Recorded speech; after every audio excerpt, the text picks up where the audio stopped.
Now, kids, remember, this is the internet. Pics or it didn't happen. I mean, obviously.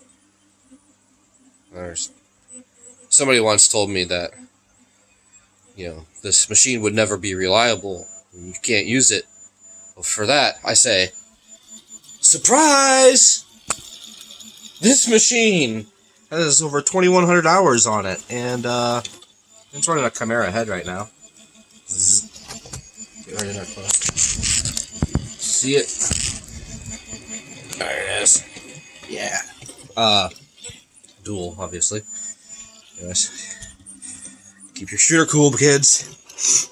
That's the Y-axis conversion parts. I had to make a special front bearing holder for the CR10 S5 because I couldn't find a lead screw more than 700 millimeters. That wasn't like $1 million. Cheap. So I bought the $30 one, and it was $700. So I made it fit. Because that 2.8 kilogram bed skips Y steps constantly, even at what I would call slow speeds at like 50 millimeters a second. You print at 30, prints fine, but I ain't all day. I'm not going to print at 30 all the time, it's just not. There's some 3DS parts. I just tested out the screen holder reader deal. I should print it in 2 colors because I think it looks better in 2 colors.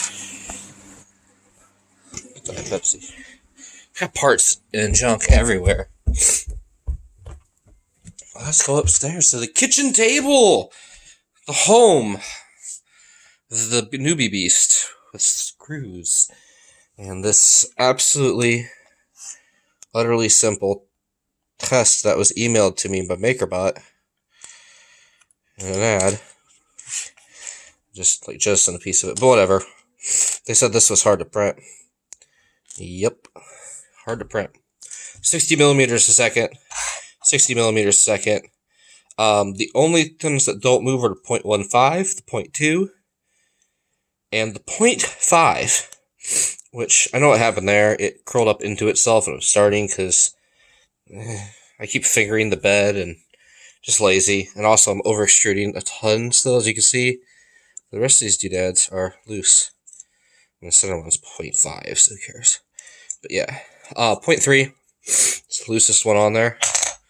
The smallest one that is loose on there. And my test cubes. Getting better. I mean, this thing won't focus close up in video mode, but whatever. Yeah, just a little over extruded still. I gotta calibrate it. I don't know what kind of extruder this is, but it's a gear drive. Dual pushery pieces. Yeah, whatever. So the fun part about this one is this is a CR10 extruder in here. Just normal. Down in there somewhere. It's really in there because there's a fan shroud. Of course. Again, I'm going to point something out. It says fillet right here. Fillets, people. Fillets make things strong.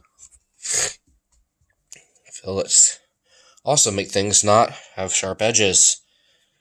Like smooth, round edges like the parts I build. This is on purpose. This replaces this. That replaces the last parts on this printer that aren't of my design.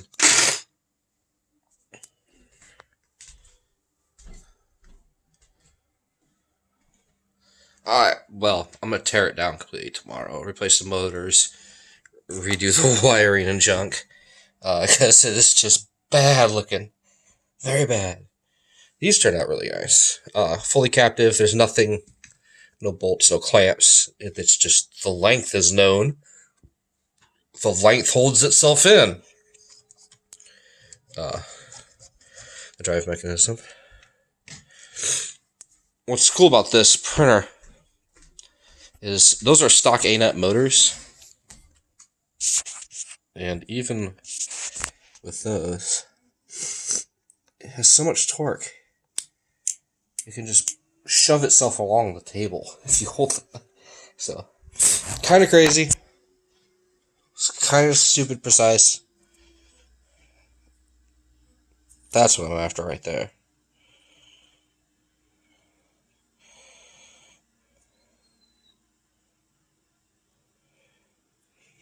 Just still working through some slicer settings because it's not pulling in right there. That's where the honeycomb is in the middle as it builds up. Also, my cooling fan isn't working. I think I pulled a wire off, so that doesn't help. Anyways, yeah. Put your money where your mouth is. Let's see your machine.